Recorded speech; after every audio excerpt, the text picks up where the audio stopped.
Bir iki yudum iyi gelir.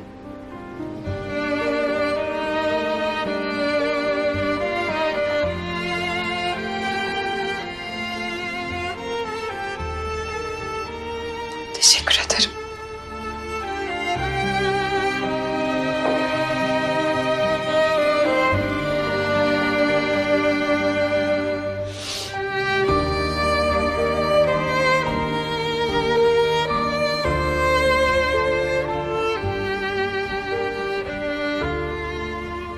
Kiraz.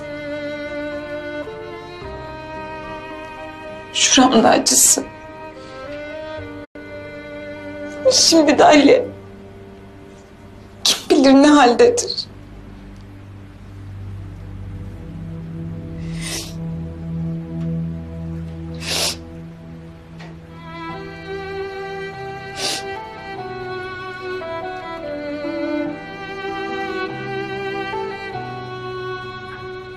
Biliyorum dedim Fırat'a.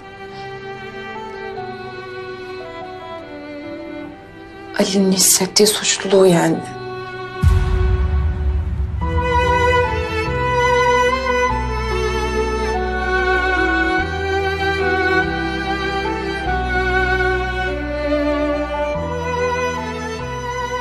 Acısını nereye sığdıracağını bilemez insan. Daha kötüsü olur sonra. Bir günde 1000 kere bulur. 1000 kere kaybedersin o zaman.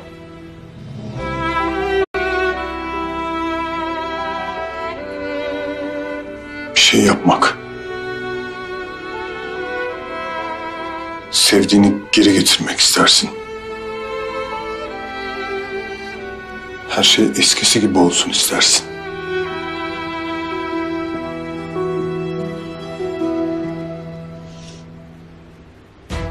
Ama artık çok geçtir.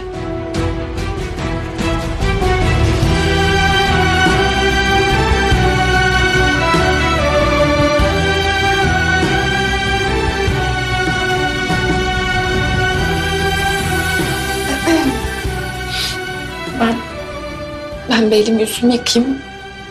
Sonra da çıkalım. Yusuf endişelenmesin.